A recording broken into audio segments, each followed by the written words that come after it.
We were the first to bring you the story of an amazing young man last month, and now this 13-year-old has accomplished one of the goals he told us about.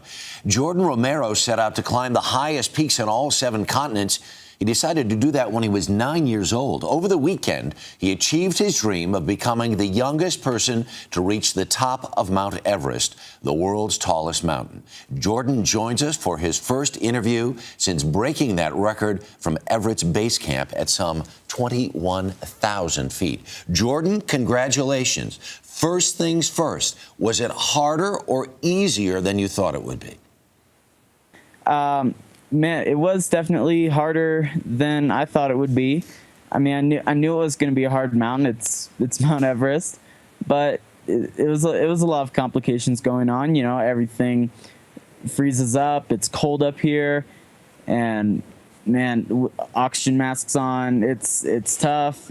We're high above the 8,000 meter mark, and so yeah, it was harder than I thought it would be. When you got to the summit, were you happy? Were you elated? What was the feeling when you got to the top and were able to raise your hands and say, I've done this?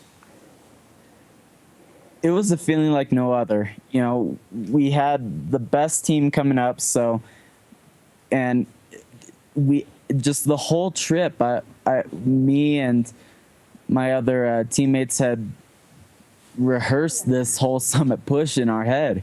So we prepared so much for it, and it was totally worth it. It was the time of our lives, and it was just such a happy feeling. Did you ever feel, this is a desperately dangerous mountain. It kills a lot of people every year. Did you ever feel like your life was in danger?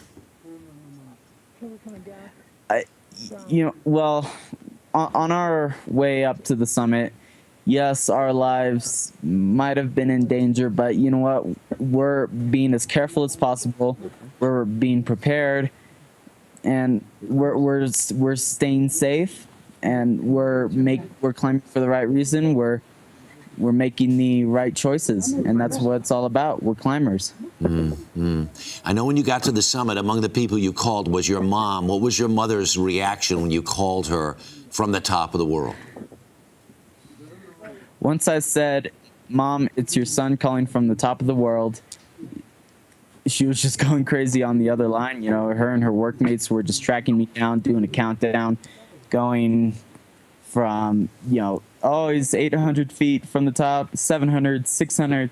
So that's what was going on. And then finally up to the summit, and then she got the call and just was in tears on the other line. Because she was able to track you with the GPS. Well, Jordan, congratulations. Yes. When you get down a few more thousand feet, I hope we can talk to you again. Good luck on the rest of the travel down, because you still have a ways to go there. Thank you so much for having me here and be able to, and letting me share my experiences with you. Okay, take care. A lot happens early on The Early Show, weekday mornings on CBS.